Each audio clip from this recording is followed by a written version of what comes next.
There are truths that wound more than blades. And love that demands sacrifice. Arámidé had returned from the river Otito, changed. The people saw it in her eyes, fire no longer wild, but focused. But the greatest battle was yet to come. Not in the village square, not with swords or spirit fire, but in the ancestral mirror hall, where fates were forged and unspoken truths shattered kingdoms. Olórin had summoned her. Not with soldiers. With silence. Remy begged her not to go alone. But Arámidé shook her head. This fight is mine. Not against him but against the lie that made us enemies. She wore no armor. Only her mother's beads, and the mirror shard bound to her chest. As she stepped into the mirror hall, ancient spirits flickered along the polished stone walls. Their reflections shimmered, ancestors watching, remembering. Olórin waited inside, cloaked in black and crimson, his face half shadowed by flame light. You shouldn't have come, he said. I had no choice, Arámidé replied. Neither did you, once. Their voices echoed through the mirrors. Olórin paced like a storm barely caged. You stole everything I was meant to be, he shouted. No, Arámidé whispered. They stole me from you. We were never meant to be enemies. Suddenly, he raised a blade, but not to strike her.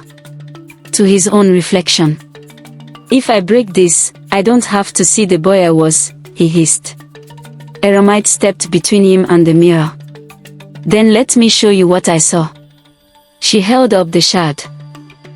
The mirrors around them flashed and a shared vision spilled into the room. Their childhood. Their mother's laughter. The day they were separated. The day he was lied to. Tears welled in his eyes. He dropped the blade. They told me I had to be strong. That love made kings weak, Olórin said. They lied, Arámidé replied. Love makes queens rise. And she reached out not with fury, but with forgiveness. He took her hand, slowly, trembling, and for the first time in years, called her by the name they once shared in secret. Olórin. But peace has a price. From behind the mirror, the ghost of Chief Adigon, the traitor who had twisted their fates long ago, emerged skeletal, mouth full of curses. No unity. No truth. Only power. He unleashed a final wave of spiritual darkness. Olórin and Arámidé stood back to back, not as enemies, but as siblings.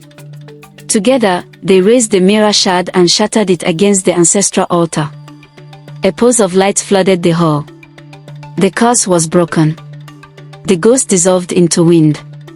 The mirrors cracked, and then healed, now whole. Outside, the skies over Arrow cleared.